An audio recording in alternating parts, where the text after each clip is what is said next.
Okay, hello everyone.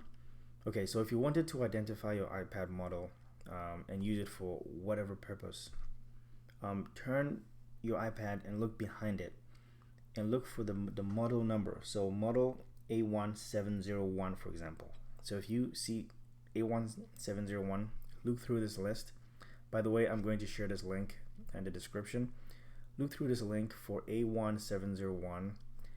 I happen to know that it's one of the iPads down here, but you're looking at the model number here.